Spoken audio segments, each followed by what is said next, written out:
Welcome to Complex Kids, Simple Solutions, the podcast where we cut through the chaos of raising a neurodivergent and a complex kid with a practical, no-nonsense strategy. I'm Michelle Shoaidi, speaker, advocate, and a mom of a complex kid myself. If you've ever felt overwhelmed, unheard, or just plain exhausted on this journey, you are not alone. Here we tackle the real struggles head on, share actionable insights, and remind you that small wins matter. Let's dive in and make life just a little bit easier, one episode at a time. You are your child's hero. Today we're so excited to welcome Maddie Sober, and she is a licensed marriage and family therapist and licensed professional clinical counselor who provides individual psychotherapy for children, adolescents, and young adults. Maddie also serves as a clinical supervisor and the director of operations for the Mind Health Institute, Orange County. Maddie is a diplomat of the Academy of Cognitive and Behavioral Therapies and a certified CBT therapist. Maddie works with a broad range of mental health issues and is committed to providing the highest level of care. Maddie is recognized for her creativity and commitment in tailoring her approach to the individualized needs of her clients and facilitates positive change through her supportive yet practical approach. Maddie works with many complex diagnostics presentations and comorbidities in children. Maddie is involved in a range of leadership, advocacy, and service roles for the mental health organizations at the national, regional, and county levels. Maddie is also currently completing a PhD focused on advanced practice in educating, training, and supervising therapists and advanced research on child mental health topics. She comes to us from Newport Beach, and my daughter actually goes to the practice that she practices at. So we'll talk to Maddie a little bit about her, and welcome, Maddie. We're so excited to have you. Hello. Thank you so much for having me. I'm excited to be here.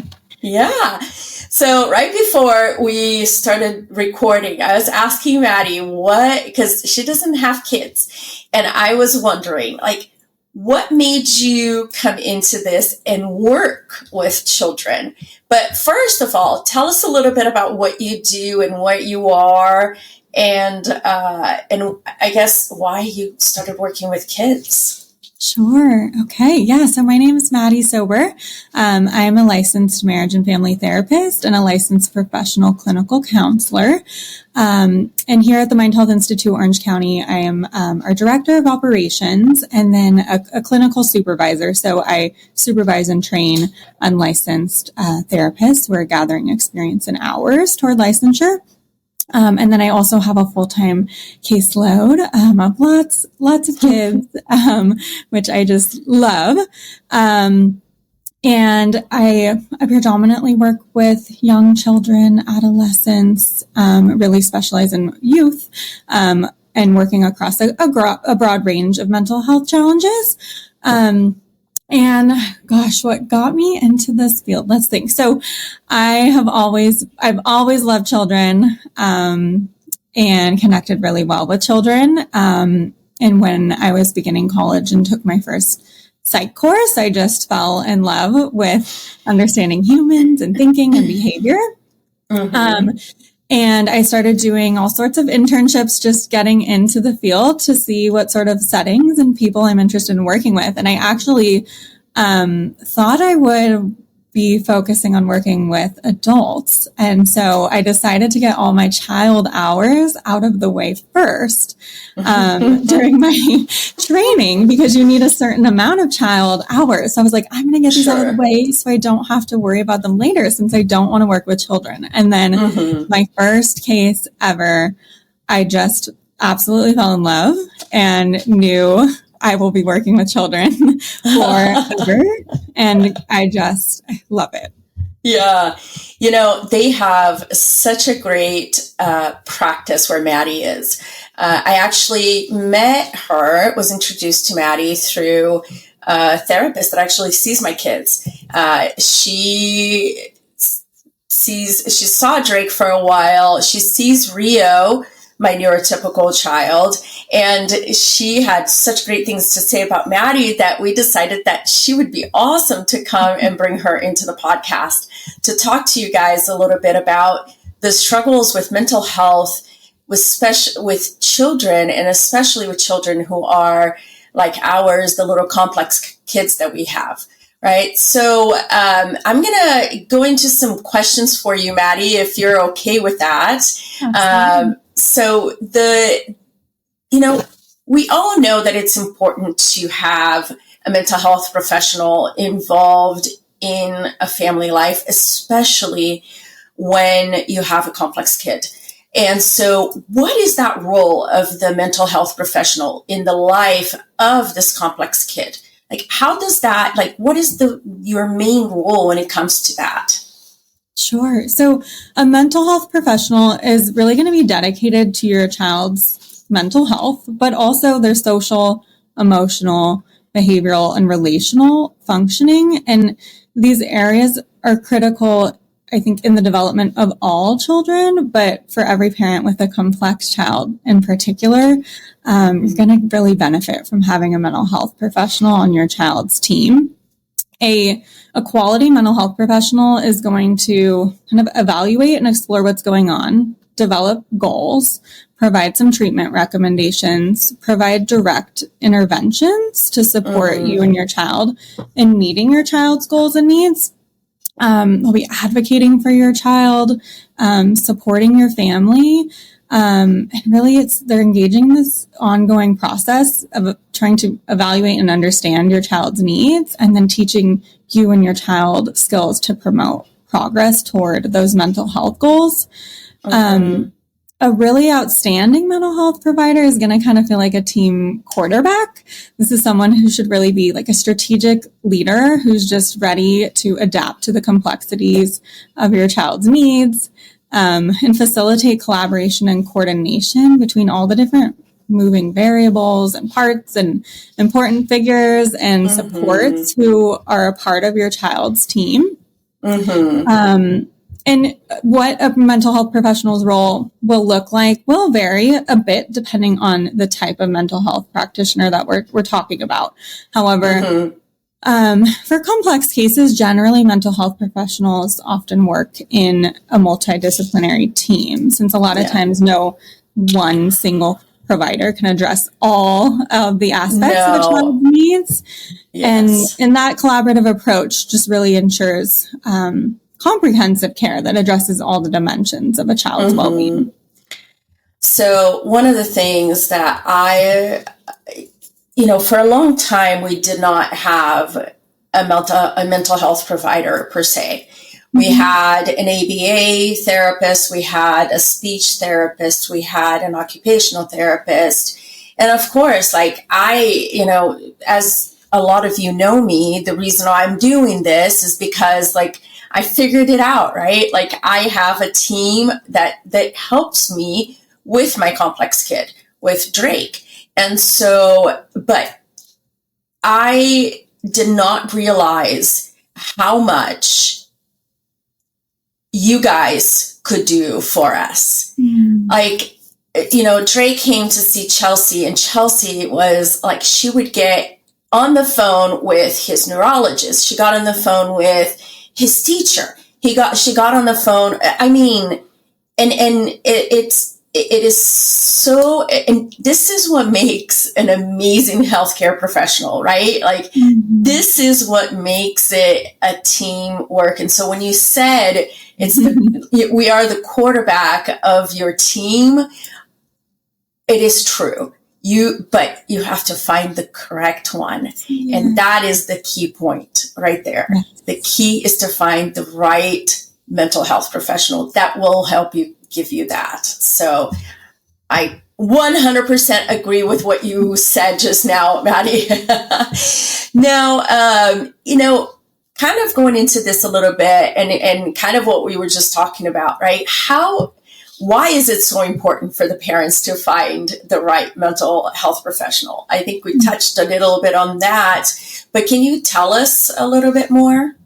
Absolutely. Yeah. So goodness of fit is crucial in the process, but also the outcomes of mental health care.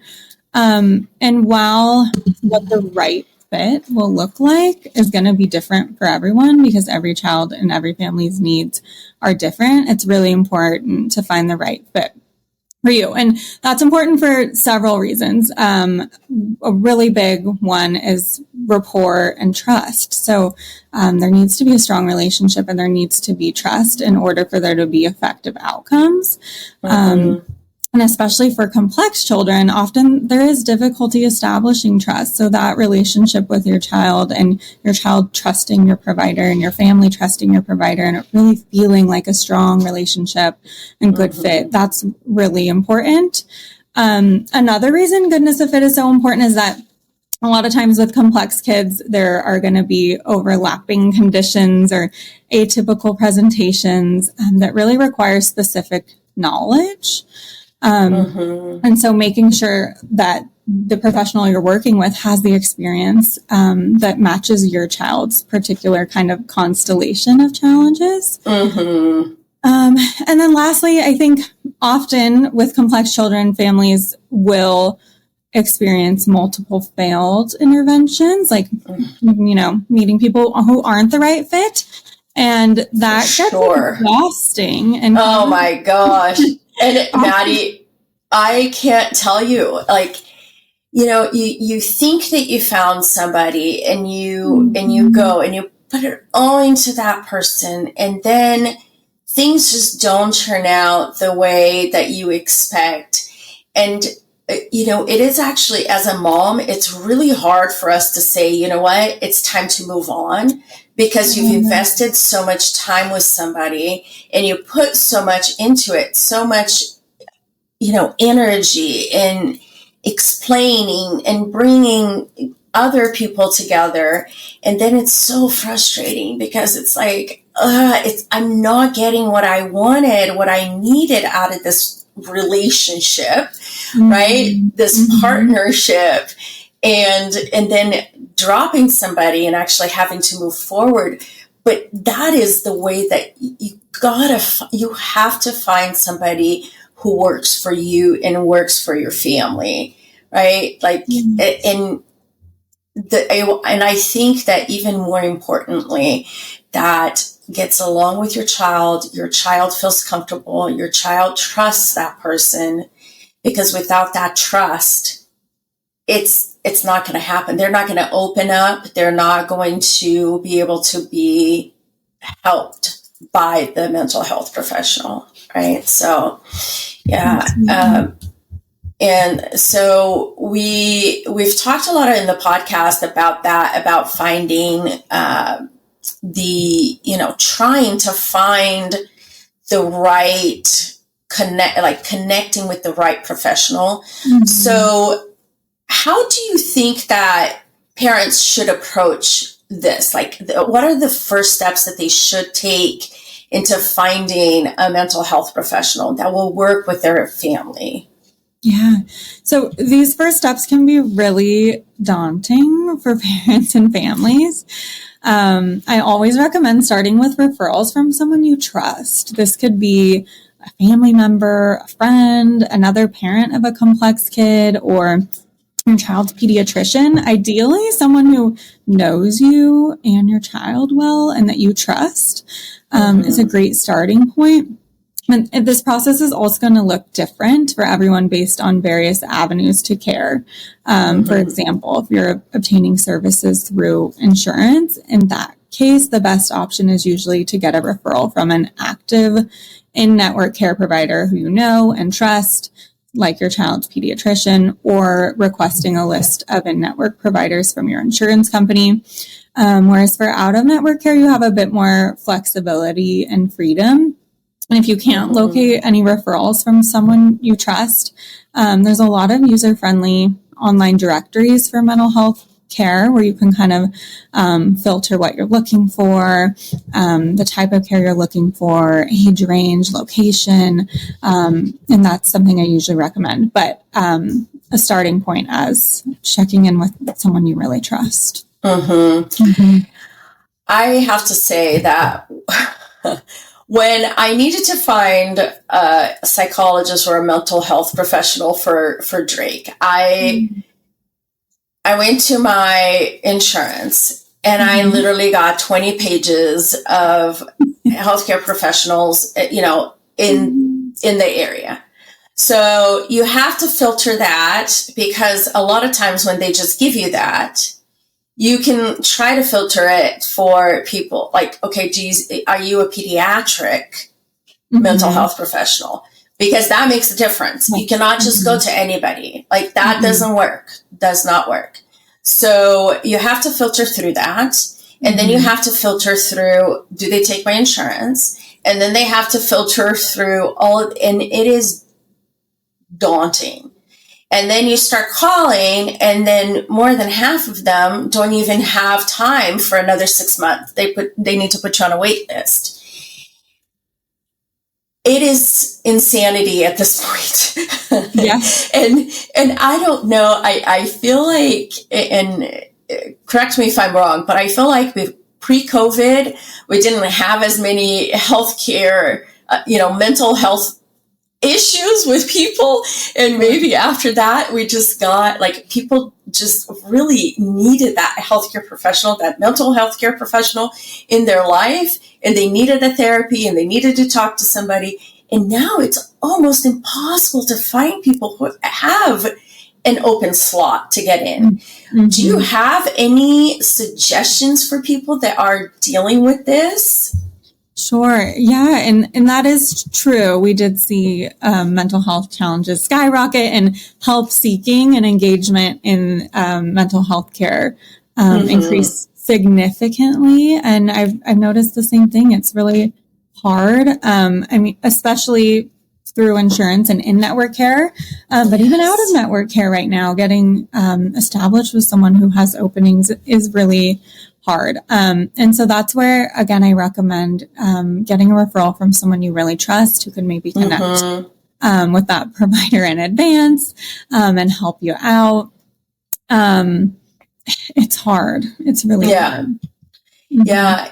One of the things that I tell my moms and my dads is that, don't settle for them just saying, hey, like, I'm going to see you in 6 months. What I tell them is, if this is the professional that you picked, that you want for your child, that you think that will be the best for your child, then you call every day. And you are that parent that's going to call every day. Is there a cancellation? Is there a cancellation? Because then you might be able to get a little sooner. Some places, they will not do that. They will just put you on a wait list, and they say that they're going to get to you when they get to you. But I feel like calling and actually taking into your own hands in a way, it almost feels like, you know what, I can't get any more calls from this person. So let me put them let me get them an appointment right now so they don't have to keep calling. I keep being assertive and advocating. I think it does help. That on the other end, right, that tells me as a mental health professional, like, you're really serious and ready and want and need support. Yes. So along with that, right, you have to be able to figure out what does that professional look like for your child? So what do you think that parents should look for when they're choosing a mental health professional for their kid? What are some of the things that they should be looking at?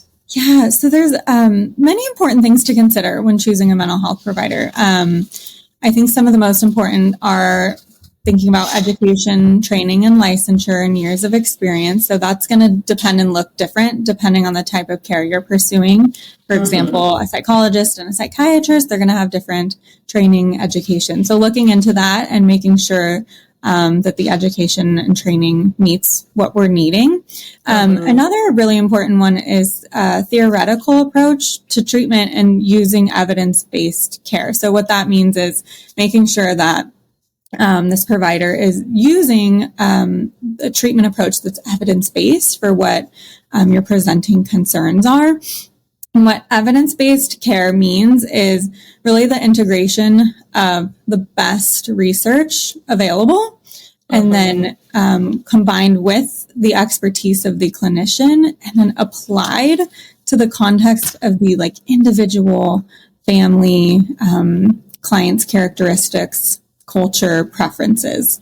That's what evidence-based care is. And that's really important because that's going to affect your outcomes. Someone can be amazing, but if they're using a treatment approach that's not evidence-based for what you're working on, then we're just not going to get there. I think another important one related to this is level of expertise in the area that you're seeking treatment. So some providers could be just exceptional in certain clinical areas like anxiety, but adapting that to your child's specific needs or comorbidities may not be something they have experience with.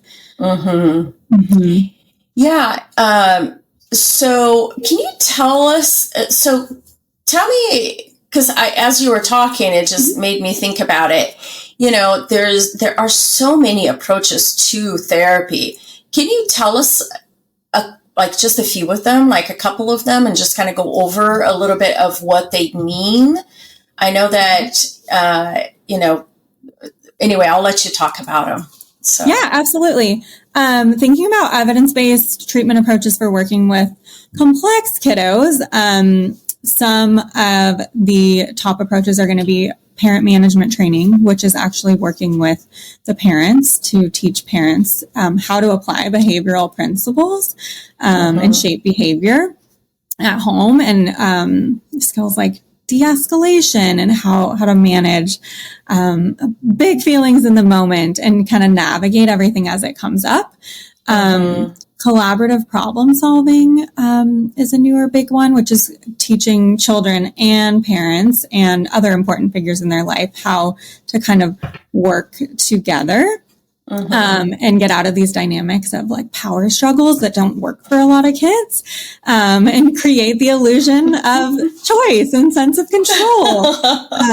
I love the word illusion. I love that word. It's an illusion. It's a trick. We're teaching parents to trick I'm tricking you. kids into thinking they're actually making the choice, and that we're being collaborative in making this decision to clean our room or go to school or whatever it is. Cognitive behavioral therapy is a big one, behavior therapy. And then a lot of times we're integrating play or art, structured learning activities. In terms of therapy, those are kind of the top kind of golden top standard ones. Approaches for complex kids. No, I love it. You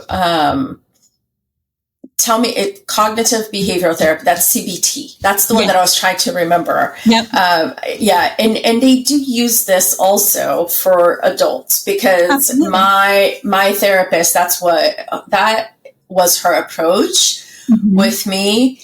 Now, as things got different, and I don't know if you heard about this, but there's schema therapy now, and I kind of moved on to somebody that's been doing that now.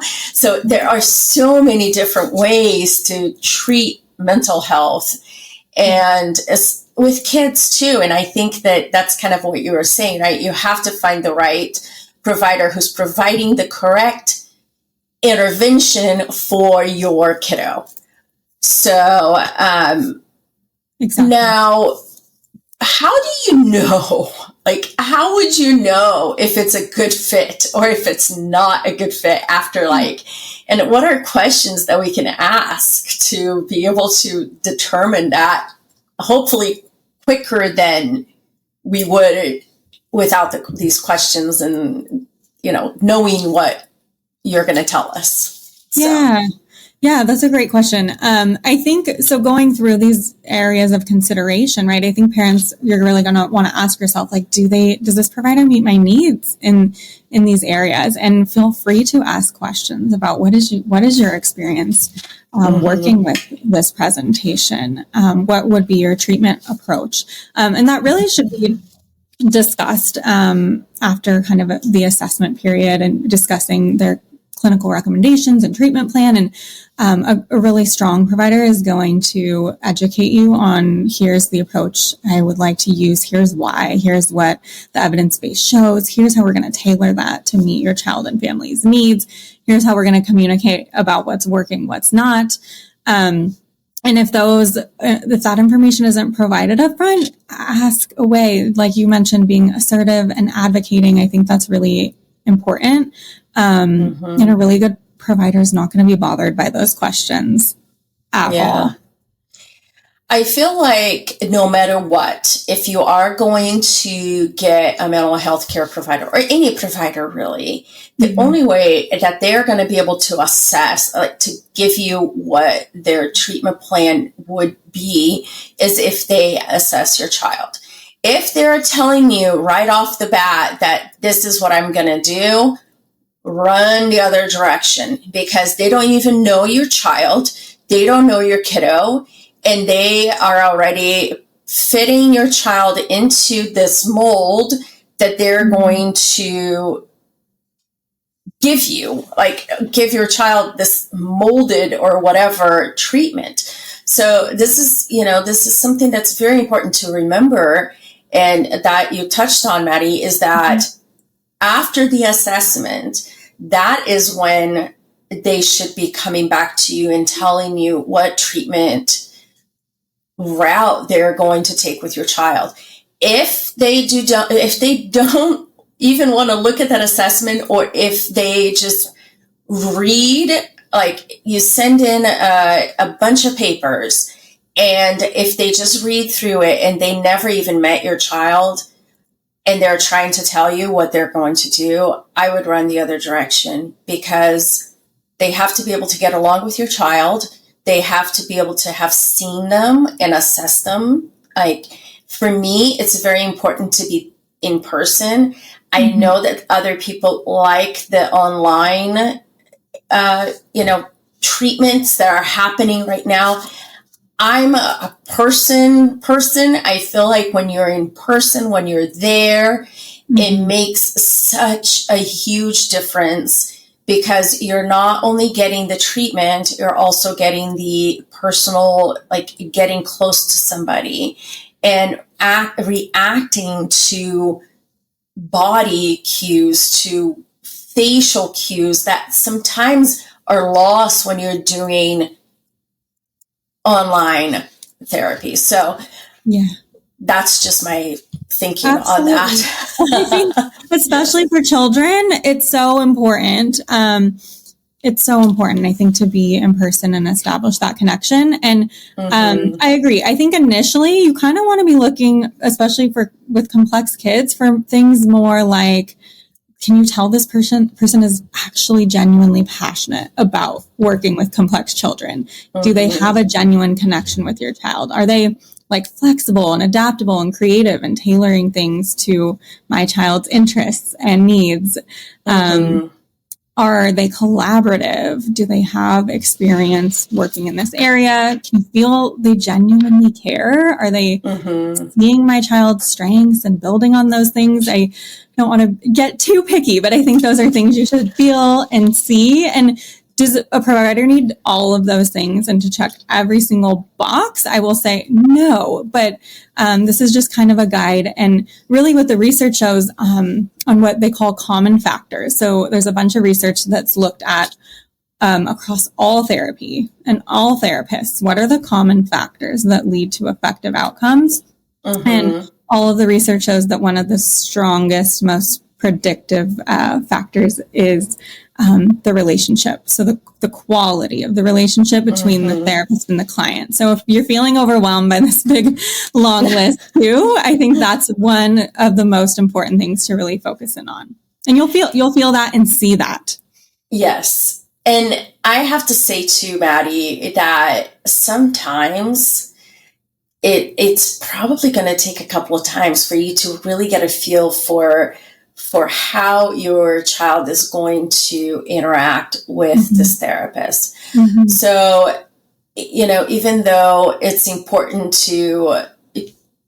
obviously it's important to choose a therapist that's already kind of in the realm of what it's going to be the best for your child, right? You got to look and see what do they focus on? Like, are they known for autism? Are they known for different complexities? Like, even though those things, you're going to have to give it a little bit of time for your child to adapt, and for the professional, the therapist, to also see if they're going to connect or not.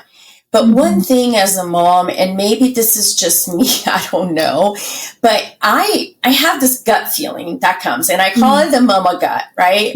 We talk about mama gut a lot on my podcasts, on my lives. And the reason why I talk about that is because most of the time, at least with me, I can go in and I can talk to a therapist or talk to somebody that, like, who's going to be taking care of my child, and I can feel it. Okay, this is a good personality. Like, knowing my child and meeting this therapist,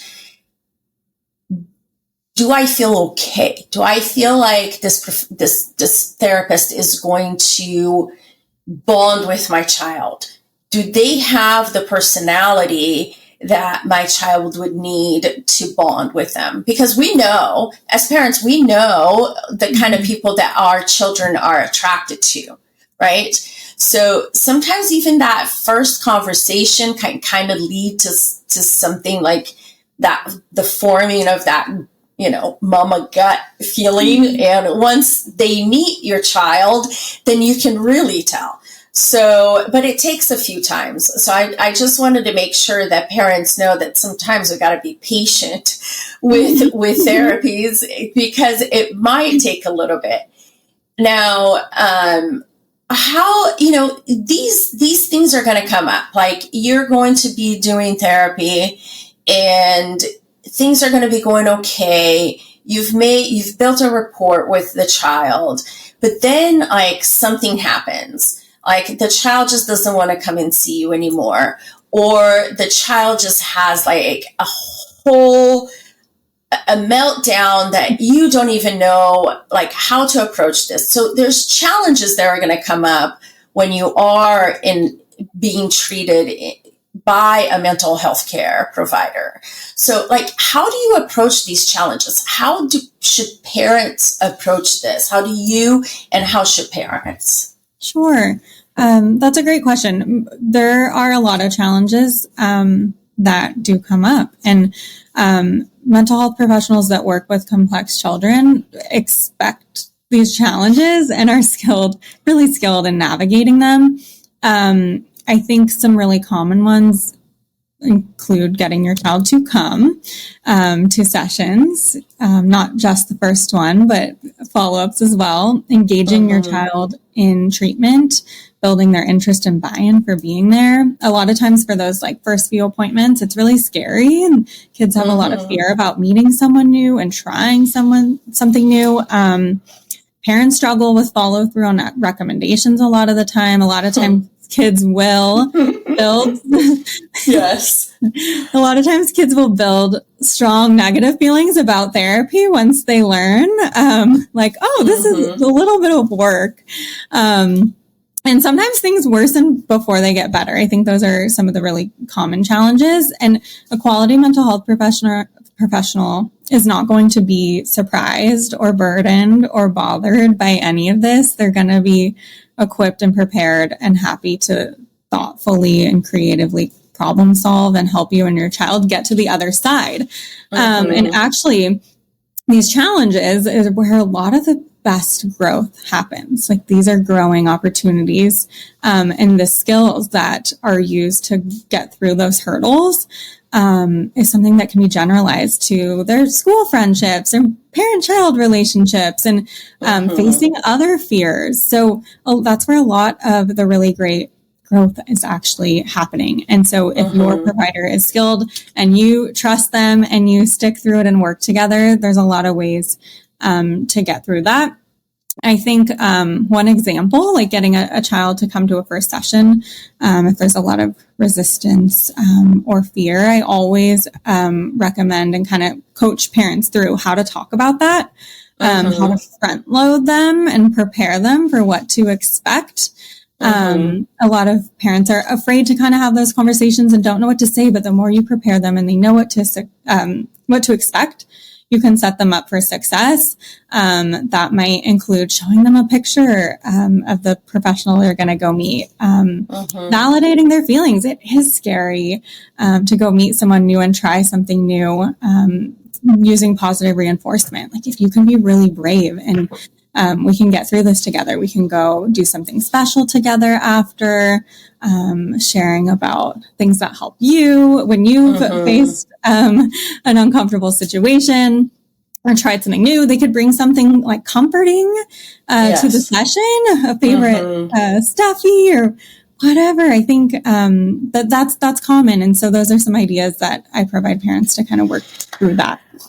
I have to tell you that Drake has had those days that we would get there with the car and he would have a meltdown in the car on the way. And then we would get there and he wouldn't want to get out of the car. And so I can't tell you how many times we've had to have the therapist come out to the car and actually help them, help him get out of the car to actually go into the clinic to have therapy. And then this didn't just happen with a mental health care provider. It was with many different therapies. And sometimes our complex kiddos, sometimes they're tired. They don't want to do it. Sometimes it's just there's a mental block that's going on. Sometimes something else is going on in their lives and they don't even know what it is, but they are afraid of taking that step. So I feel like if you find a healthcare provider that will come out to your car and try to get your child in, you're set. Sign. You're set. You're set. So, because that means a lot for somebody to come out and actually try to get them in, and not forcefully, but speaking and explaining and trying and using interventions that will work and not just forcefully getting them out of the car. Absolutely. So yeah. So I feel like in the world today, or maybe it was more before COVID, because now it feels like a lot of people have mental health care providers in their lives. But there were a lot of misconceptions that happened, like, maybe I should only go to a therapist if I have depression, or, I should only go to a therapist if I have this kind of a problem. I feel like therapists are so more rounded these days in so many other environments even in your life. So why are those common misconceptions coming up, and like how can they overcome these misconceptions? And maybe talk to us a little bit about how the complex kid would be even more involved in this, because I feel like I never got, for a long time, I never got referred to a psychologist. I got referred to a behavioral therapist with Drake, but it wasn't until later on, when Drake was probably 8 years old, that I looked for a psychologist, or, not an ABA therapist, but a psychologist. So talk to us a little bit about that, how those misconceptions kind of come into play. Yeah. So there are a lot of misconceptions. I'll go through some of the top ones that I feel like are really important. I think a common one that you hit on is the idea that therapy is only for children with really severe problems or depression, right? Insert the blank. But I think as a society, there's not a lot of mental health awareness and education. So a lot of our ideas about mental health and mental health providers might be coming from like media and movies and film and, or someone we know who had a negative experience. We're not really getting like a well-rounded understanding of what a mental health provider does in all the different areas that they can support you and your child. And really, in terms of waiting for problems to get severe, in reality, all the research shows early intervention is key. So even if your child doesn't have depression yet, but is maybe showing some signs, or you're just noticing a problem or challenge and you don't know if it's severe enough, right, for therapy, go ask the expert, right? Meet them, understand it. I think the earlier that we seek help to address challenges before they escalate and become severe, actually, the better. And then I think another common one is that maybe, my child's too young for therapy. And again, in reality, early intervention is key. The younger that we get support and understand our child and understand what's going on and get the tools and skills, and your child is developing tools and skills, that carries with them all through development. And there is an evidence-based approach for every age, whether or not that means like just working with parents or what that looks like depends on the age and what we're working on. But the sooner that they receive intervention and the earlier, the better the outcomes are. And there really is an approach for every age. I think another important one that you kind of touched on earlier is the idea that therapy will, we hear this a lot, like fix my child. Ugh, I hate the sound of that. And quickly, right? Fix my child quickly. So then we come in maybe with like this optimism that maybe isn't realistic. And then when they're not, set of expectations, right? Like, I'm going to give you a month. Right. Therapy. I just need to say, right. Therapy is not to fix your child. It's just to support your child and help them build skills. Though your children may have challenges, they're perfect and amazing and have strengths. And we're just there to support and build on that. And the responsibility for progress is shared between the mental health professional, the family, and the child, and other important figures in their life, like teachers, coaches. The responsibility for progress is on a little bit of everyone, and progress takes time, as you mentioned earlier, and consistency. Yes. And then another common one I see with parents is feeling like I should be able to handle this on my own as a parent. And in reality, seeking help for your child, I think, really demonstrates strength and commitment to their well-being, not failure. And it's actually excellent parenting to recognize when additional support would benefit your child. And even the most skilled parents sometimes need specialized guidance. Like you wouldn't expect to teach your child advanced calculus without training. And so some behavioral and emotional challenges also require expertise and training that's not innate as a parent. And I am going to throw this in there because the whole time you were talking, it was the only thing that kept coming up in my head. It is not just for your complex kid. My daughter, who is neurotypical, trying to figure out how to deal with having a brother who is different, who has a different, she knows that he has a speech disorder. She knows that he has behavior issues. She knows that all of these things, that he's different. And so trying to explain to another child that, hey, your brother is different than you. I needed help because it got to a point in her life where she surpassed his intellectual ability. Mm-hmm. She's 8, he's 10. And, it got to that point, and she was also having some issues at school. And it wasn't because of him, but it was, it kind of, all of that kind of came together at the same time. And when we have a complex kid in our life, it affects the whole family. It is not just him. We try to focus on him or on her, your complex kiddo. We focus everything on them, but we cannot forget about the rest of the family. And the rest of the family also might need mental health care.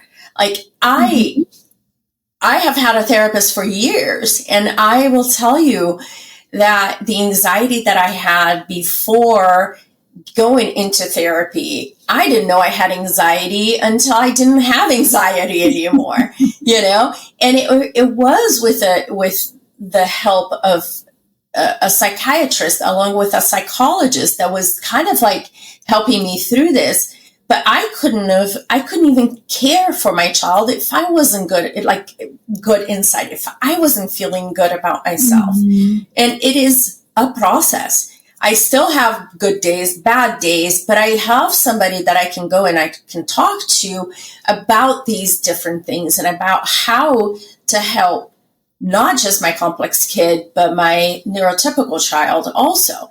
So these things, that is where mental health care comes in. And thank goodness for having people out there like you, like Chelsea, like, any other mental health care provider out there that works with pediatrics, who works with kids. And also, thank you to the ones that work with me, with the adults that don't know what the hell they're doing, in their lives, because we need them. We need them. And they should be part of your team. Like, it is a team. It's a team environment. It is it's a village. So, and they should be a part of your village. Maddie, I am so glad that I got to talk to you. And so I do always ask, what are your words of wisdom to parents who are listening to you? Well, picking up where you left off, I always recommend making sure you're taking care of yourselves as parents. This is hard work, and you deserve, support too.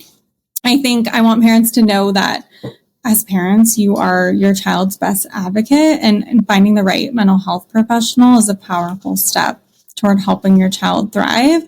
And I also want parents to know that although raising a complex child can feel incredibly challenging and defeating, your effort really matters.